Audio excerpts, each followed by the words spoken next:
वज़ीर-ए-आज़म की हिदायत पर FBI ने इस्लामाबाद की जायदादों का नया वैल्यूएशन टेबल मुअत्तल कर दिया।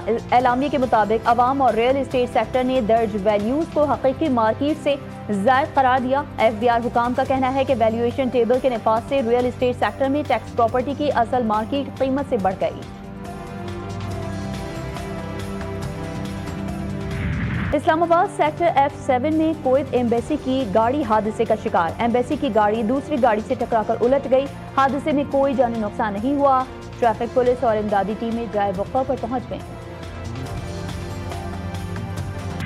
सिडनी हमले में मुलविस हमलावर भारतीय निकला। गोदी मीडिया ने भी एतराफ़ कर लिया। चीख चीख कर झूठी खबरें फैलाने वाले भारतीय मीडिया ने सब सच बता दिया। शरपसंद साजिद अकरम का ताल्लुक भारत के शहर हैदराबाद से है।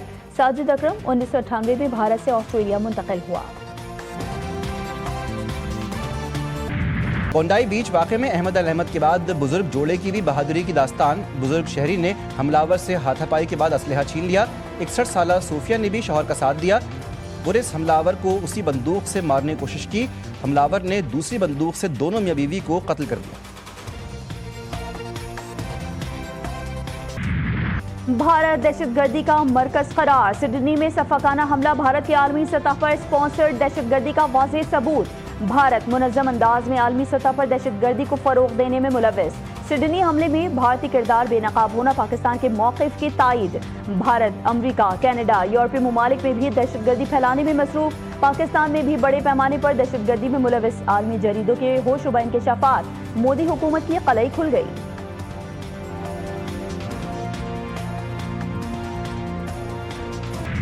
अडियाला जेल में बानी PTI से बहनों की मुलाकात ना हो सकी। लिस्ट में मौजूद किसी को भी रहनुमा को मुलाकात की इजाज़त ना मिल सकी।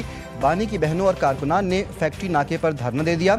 अलीमा खान ने कहा कि कोई गैर कानूनी और गैर आईनी काम नहीं कर रहे। एहतजाज के अलावा हमारे पास क्या रास्ता है? कानून के मुताबिक हमें मुलाकात की इजाज़त दी जाए।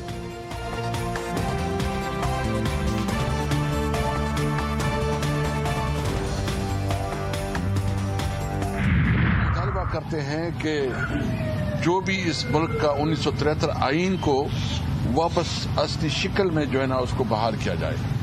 18 अमेंडमेंट भी एक बहुत तमाम उस वक्त पार्लियामेंट का एक मुश्तरक काविश थी, एक कम्प्रिहेंसिव डॉक्यूमेंट्स थी और उस पर एक तमाम जितनी भी पार्लियामेंट में पार्टियां थी उस सबकी मुत्तफिका एक डॉक्यूमेंट थी, जिसकी वजह से काफी जो है ना डिवोल्यूशन ऑफ पावर हो गया। आइन अमली तौर पर खत्म हो गया। अदलिया कमजोर हो गई। 1973 के आइन को असल शक्ल में बहाल किया जाए। असद कैसर का मुतालबा। तहरीक तहफ़्फ़ुज़ आइन पाकिस्तान के रहनुमाओं की सरबराह कौमी वतन पार्टी आफ्ताब शेरपाव से मुलाकात। असद कैसर का कहना था कि NFC अवार्ड के मामले पर भी जहमगोइयां हो रही हैं।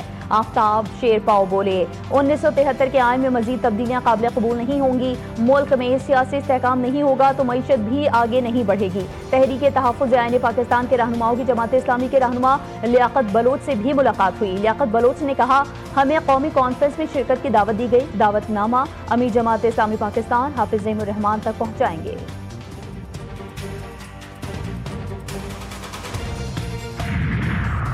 वज़ीर आला खैबर पख्तूनख्वा सुहेल आफरीदी को इश्तिहारी करार देने की कार्रवाई। सूबाई वज़रा मीना खान, शफीउल्लाह जान, इकबाल आफरीदी के खिलाफ भी कार्रवाई का आगाज़। ATC के जज अबुल असनाद जुल्करनैन ने केस पर समाअत की। मुल्ज़िमान के खिलाफ 26 नवंबर के एहतजाज पर थाना रमना में मुकदमा दर्ज किया गया था। मुतअद्दिद बार तलबी के बावजूद मुल्ज़िमान के पेश न होने पर कार्रवाई की गई।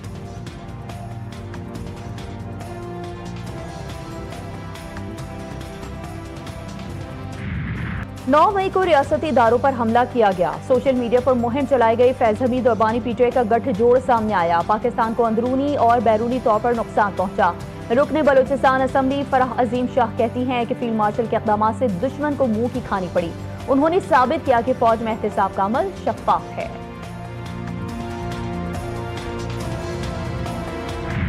भारतीय रियासत बिहार के वज़ीर आला की घटिया हरकत। मुस्लिम खातून का नकाब ज़बरदस्ती हटा दिया। भारतीय मीडिया के मुताबिक अफसोसनाक वाक़या पटना में एक सरकारी तकरीब के दौरान पेश आया। कांग्रेस ने वाक़े को शर्मनाक करार देते हुए नीतीश कुमार से फौरी मुस्ताफ़ी होने का मुतालबा कर दिया। मजलिस इत्तेहादुल मुस्लिमीन के रुकन अकबर ओवैसी की भी वाक़े की मज़म्मत। बिहार के वजीर आला का अमल इंतहाई शर्मनाक है। भारत में इबादत गाहें महफूज नहीं, हाफिज ताहिर महमूद अशरफी कहते हैं। ऑस्ट्रेलिया में पेश आए वाक़े की पुरजोर मजम्मत करते हैं। दहशतगर्दों का कोई मजहब नहीं होता, हम मुसल्लह अफवाज के साथ खड़े हैं।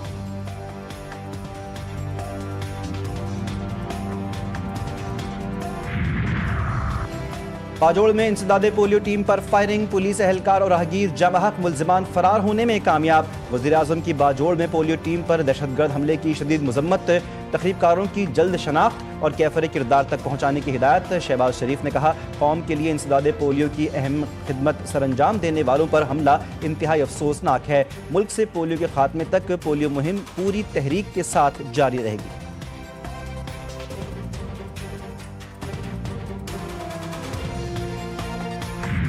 घोटकी में बस से अगवा किए गए 19 में से 11 मुसाफिर बाजियाब। मौलवियों को सोमियानी में मुकाबले के बाद बाजियाब करवाया गया। मुसल्लह डाकुओं ने बस को रोकने के बाद फायरिंग भी की। बस के शीशे टूट गए। DSP ओबाड़ो का कहना है कि इलाके की नाकाबंदी कर दी गई है। ऐनी शाहिदीन के मुताबिक बस में खवातीन समेत 25 अफराद सवार थे। डाकू खवातीन को छोड़कर 19 मर्दों को अपने साथ ले गए। डाकू की तादाद दर्जनों में थी। सबके पास जदीद असलहा था। मुसाफिर बस सादिकाबाद से कोयटा जा रही थी।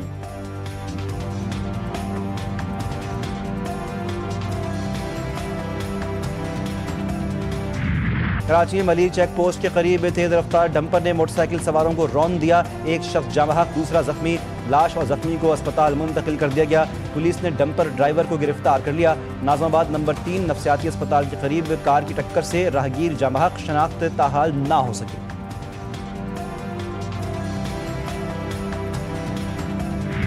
चालान से बचने के लिए लोगों ने जाली नंबर प्लेट्स का इस्तेमाल शुरू कर दिया। बगैर नंबर प्लेट की गाड़ी रोड पर आई तो जब्त होगी। एडिशनल IG कराची जावेद आलम ओढ़ो ने कहा कि अक्टूबर से लेकर 1 लाख ई चालान जारी किए जा चुके हैं। ई चालान की वजह से ट्रैफिक में बेहतरी आई।